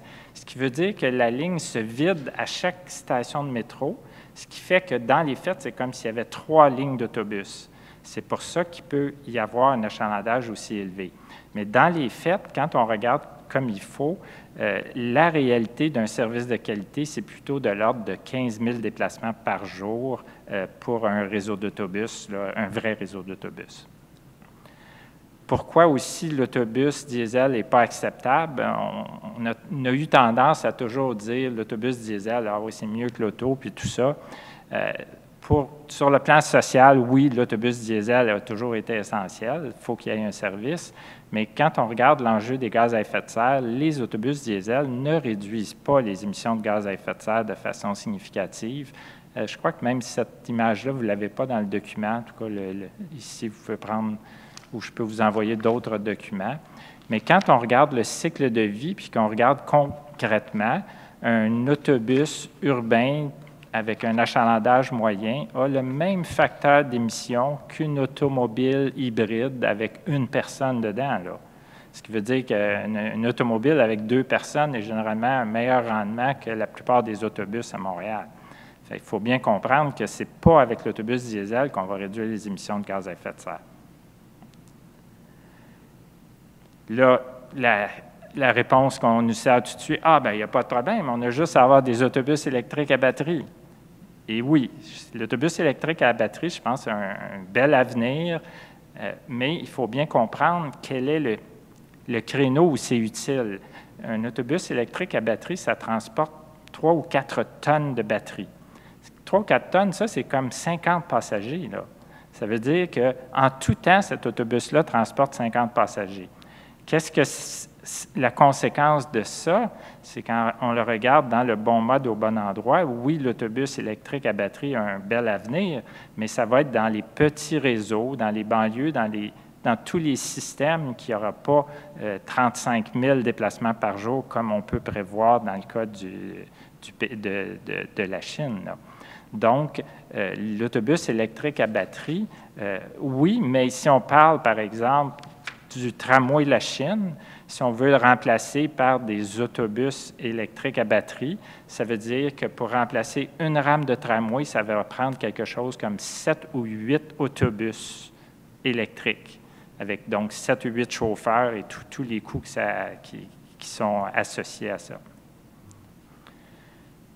Puis finalement, je pense que Jean-François en a parlé, puis aussi le Gramme, c'est pourquoi les autobus diesel n'encouragent pas la concentration du développement en contraste avec le tramway. C'est tout simplement le bruit, la pollution. Parler à des agents d'immeubles, si vous avez une maison avec un arrêt d'autobus devant, la maison, elle vaut moins cher que s'il n'y avait pas d'arrêt d'autobus. En contraste, si vous regardez des études faites au Canada, mais c'est sur un grand nombre de villes. À chaque fois qu'il y a des réseaux de tramway, ça augmente de façon très importante l'attrait et la valeur des propriétés. Pourquoi? On en a parlé tout à l'heure brièvement. Le tramway est permanent, donc si vous voulez que les promoteurs aient confiance qu'il va y avoir à long terme un bon service de transport, il faut qu'ils sachent que c'est permanent. Et c'est le cas du tramway, ce n'est pas le cas pour les autobus. Même les voies réservées pour autobus, on voit sur P9, ça a été enlevé très rapidement, aussitôt qu'il y a eu un problème. Alors que les réseaux de tramway, c'est silencieux, c'est pas polluant. Beaucoup d'autres avantages, comme par exemple, on perd de vue, je ne me souviens plus des chiffres exacts, mais si vous voulez aller voir, là, le réseau, les services de transport adaptés de la STM, ça coûte presque, je pense que c'est de l'ordre de 30 à 40 des coûts de tous les autobus. Mais quand vous avez des réseaux de tramway, ce n'est pas nécessaire parce que, à cause du plancher bas, vous avez un super service pour les gens à mobilité réduite qui n'existe pas avec les autres options.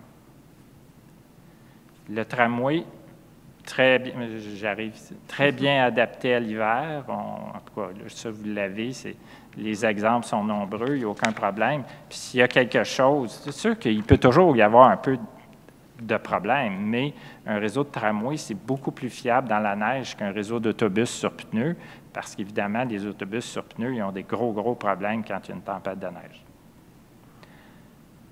Pourquoi il y a autant de lignes de tramway dans le monde? C'est sûr que ça coûte beaucoup plus cher que des autobus ou même des voies réservées pour autobus, mais la raison primordiale, c'est les coûts d'exploitation. Comme je vous disais tout à l'heure, disons que si on parle d'autobus diesel, si vous avez un tramway 45 mètres qui serait, je pense, un modèle pertinent pour la Chine, chaque rame remplace 4 autobus diesel. Donc, c'est quand même important comme réduction des coûts. Moins de chauffeurs, mais aussi à peu près 4 fois moins d'énergie requise parce que l'électricité est plus efficace et aussi moins chère que le pétrole ou autres sources. Donc, pour les émissions de gaz à effet de serre, les voies réservées pour autobus diesel, c'est absolument pas une option, alors que le tramway réduit beaucoup. Durabilité, tout ça pour dire que finalement, quand on regarde comme il faut les coûts, puis j'espère qu'ils vont le faire dans l'étude de faisabilité, les millions de dollars supplémentaires d'implantation, souvent sont vite remboursés quelque chose comme 5 à 10 ans en baisse de coûts d'exploitation. Donc, à long terme, c'est pas plus cher, c'est même moins cher. Puis, en fait, je voulais conclure là-dessus parce que je pense que ça dit tout, là. En Europe, il y a 1276 lignes de tramway, 9200 km de lignes. Au Québec, on est encore à 0. Pourquoi? C'est simple, parce que, en tout cas, je sais qu'il ne faut pas être méchant quand on parle au bureau de consultation, mais le Québec, c'est un peu comme une petite tribu. Il y a une usine qui produit des wagons de métro, donc tout ce qu'on fait, c'est des métros. Il y a une usine qui produit des autobus Novabus, tout ce qu'on fait, c'est des autobus. C'est un peu comme dire qu'on ne considère même pas une option parce qu'on n'a pas ici la fabrication. Mais dans la réalité, c'est très simple parce qu'ils l'ont fait à beaucoup d'autres endroits. Il suffit, dans les projets de tramway, de dire qu'il doit y avoir un contenu minimal de 25 ou 30 fabriqué au Québec. et soudainement, on va avoir des usines et des équipements qui vont être produits au Québec pour le tramway. Ça fait que on n'a pas besoin de rester dans les ornières du passé. L'avenir, c'est le tramway. Merci. Merci beaucoup, M. Gagnon. Je pense que votre démonstration est assez claire. Vous êtes partisan du tramway, je pense. Je peux le dire. Hein? On va essayer. En fait, ma question est plus globale que uniquement le tramway. Si on regarde l'ensemble de l'idée globale de transport structurant, parce qu'on sait que c'est une condition essentielle, finalement, pour l'écoquartier, est-ce que le tramway est suffisant comme mode de transport structurant? On parle quand même d'à peu près 15 000 personnes, il y aura un certain nombre de déplacements, il y a du déplacement intra, vers et de le secteur. Donc, quel est votre avis là-dessus? Bien, c'est sûr que c'est suffisant, mais c'est absolument essentiel. Puis, la raison, peut-être, de façon ironique, vous avez dit « je suis un partisan ». Non, je ne suis pas un partisan du tramway, je suis un partisan du bon mode au bon endroit. Okay. Et le problème, c'est que dans la région métropolitaine, pendant 50 ans, on a développé le transport en commun avec les deux modes extrêmes, le métro et l'autobus. Ce qui fait que pendant toutes ces années-là, il s'est développé des réseaux et des besoins pour les modes intermédiaires. Et c'est ça, là. Pourquoi que je suis en faveur du tramway, c'est qu'il y a au moins 10 lignes de tramway qui peuvent être justifiées dans la région de Montréal, dont celle de la Chine. Fait que c'est pas parce que je suis juste en faveur du tramway. En fait, si je pouvais revenir, j'ai fait des grands projets, on appelait ça le Grand Virage, de 2014 à 2018. On faisait la promotion du Grand Virage. Puis il y avait 6 lignes de tramway, mais il y avait aussi 3 stations de métro, parce qu'il y a des endroits où il y a suffisamment d'achalandage pour justifier le métro. Mais qu'est-ce qui est justifié? C'est à la Chine, le seul mode qui est suffisant, mais qui est comme adéquat, c'est le tramway. Et cette option d'utiliser également la gare du Canal et les voies ferrées du Canadien Pacifique, votre avis là-dessus?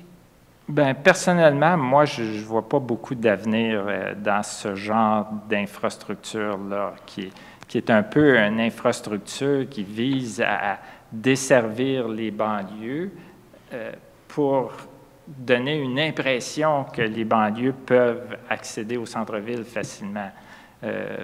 Personnellement, je ne pense pas que ça soit d'une grande utilité pour le quartier, en tout cas, puis même pas pour faire baisser les gaz à effet de serre, parce que c'est un train diesel qui n'a pas beaucoup de monde dedans. Je ne pense pas que c'est ça qui fait une différence, en tout cas, si on veut avoir une stratégie de réduction des gaz à effet de serre. Et quelle serait l'alternative alors pour ces gens de banlieue qui veulent se déplacer jusqu'au centre-ville? Bien, c'est dans le bon mode, au bon endroit. Pour les banlieues, ça va être l'alternative à long terme, ça va être l'autobus électrique à batterie. Okay. Il n'y en aura pas d'autres parce que la densité n'est pas suffisante pour justifier des tramways. Mais il peut y avoir, par exemple, en fait, on a même fait une étude pour Tachereau à Longueuil. C'est banlieue, mais banlieue dense. Et là, c'est tout à fait justifié d'avoir un tramway là aussi, surtout pour stimuler le développement. Mais l'élément clé, encore là, c'est le développement et les attentes futures. Dans les banlieues à très faible densité, c'est l'autobus électrique, puis dans tous les endroits où il y a de la densité moyenne, c'est le tramway, mais doublement justifié s'il y a des possibilités de développer, parce que c'est le tramway qui va attirer le développement. L'écoquartier, honnêtement, s'il n'y a pas de tramway, ça va être un bien beau concept, là, mais ça va se développer bien, bien tranquillement, puis ça va prendre 30-40 ans avant de se développer. Si vous avez un tramway, tout le monde va être intéressé à venir investir. C'est tout à fait, ça fait toute la différence. Merci. Louba? J'ai une question un peu... je pense que si on parle de tramway, on parle d'un processus pour... le construire qui va prendre plusieurs années. Et en même temps, nous avons un projet, le développement de logements, d'habitation qui va se faire peut-être d'une façon plus rapide que la mise en place, en tout cas. quelle serait la façon, parce que vous avez parlé, je pense, on a de la construction, on a des gens qui peut-être vont venir vivre ici sans tramway et avec un, je ne sais pas, est-ce que vous avez des idées comment la transition pourrait se faire? Je rêve, il y aura un tramway un jour, mais on a des gens qui habitent le quartier. Comment on... Je comprends votre inquiétude. Bien, c'est universel. Bien, première chose, en France, ils construisent souvent des lignes en 4 ans. Donc, ça donne une idée. Ce n'est pas si long que ça, si on veut vraiment. Mais même en France, où le tramway est souvent très bien accepté, une fois construit, bien, effectivement, il y a plein de problèmes pendant la construction, puis ça fait partie de la réalité. C'est triste, mais... c'est ça, ça fait des impacts. Mais comparer ça avec d'autres options, puis toutes les options ont des impacts. Moi, je pense qu'il y aurait vraiment moyen de faire les deux en même temps, tout simplement parce que c'est la promesse du tramway qui va attirer l'argent pour les restants des autres projets. OK. Merci. Merci. As-tu une dernière question? Oui, M. Gagnon, vous n'êtes peut-être pas partisan, mais vous êtes très convaincant, en tout cas.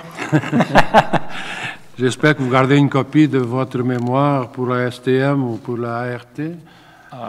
Je peux vous dire que c'est un peu désolant. J'ai fait des présentations comme sur le bon mode au bon endroit à l'ARTM, à l'ASTM, au directeur de la Ville de Montréal.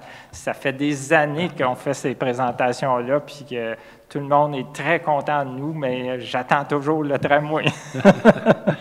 Je vais vous demander, est-ce que dans toutes vos démarches, est-ce que vous avez des données sur l'achalandage prévisible du tramway de la Chine? Là?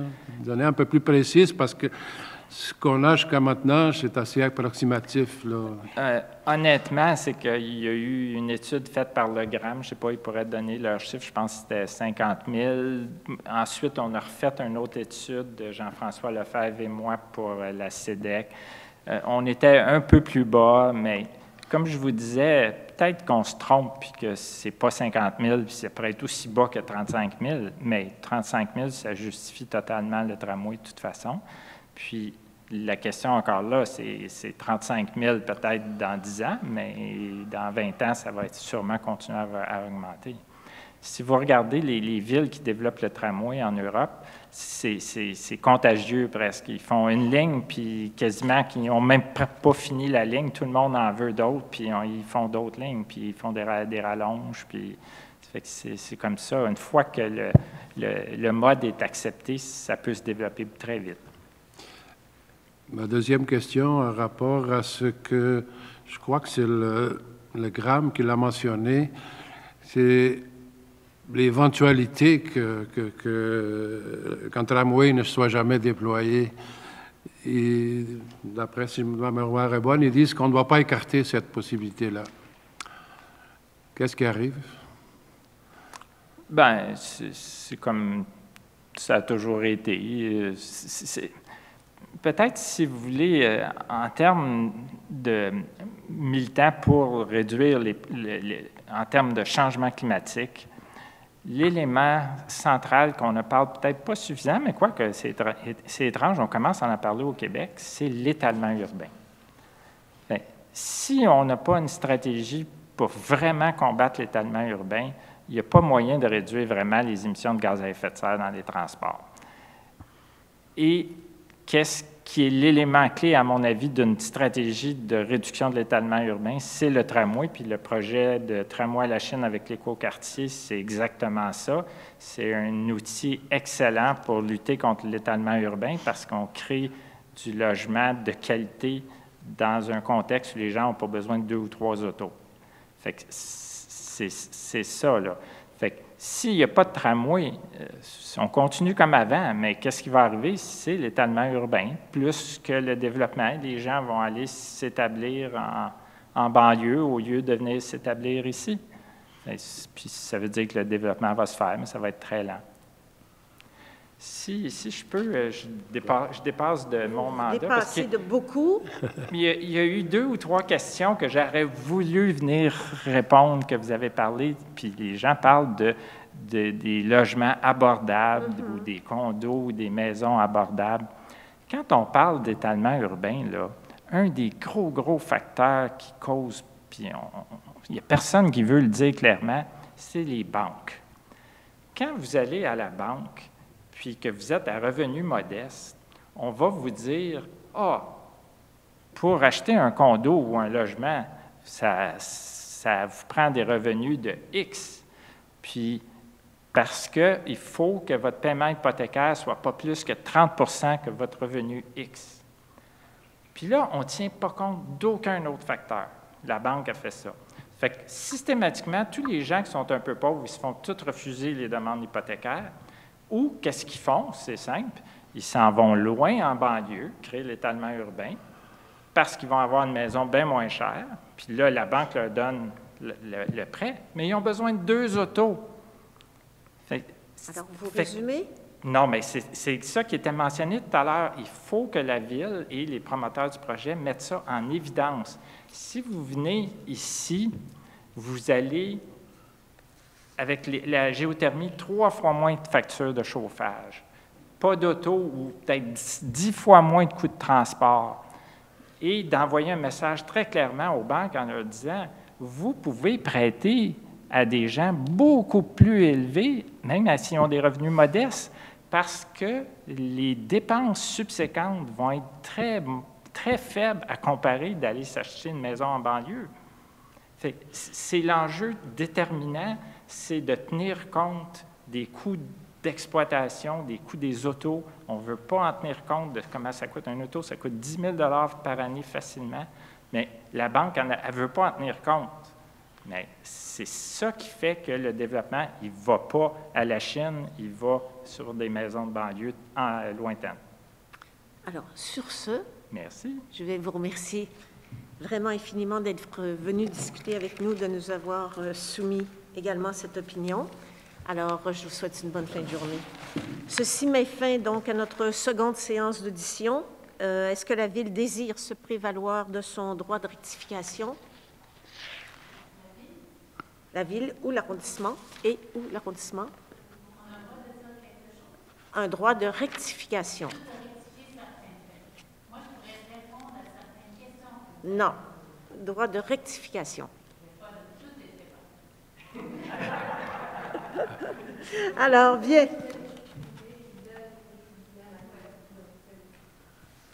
Alors, merci donc à ceux et celles qui sont intervenus cet après-midi, aux personnes qui ont soutenu les travaux de la commission, ainsi qu'au personnel de l'Office.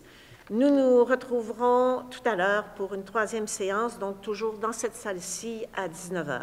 Alors, à tout à l'heure. Merci.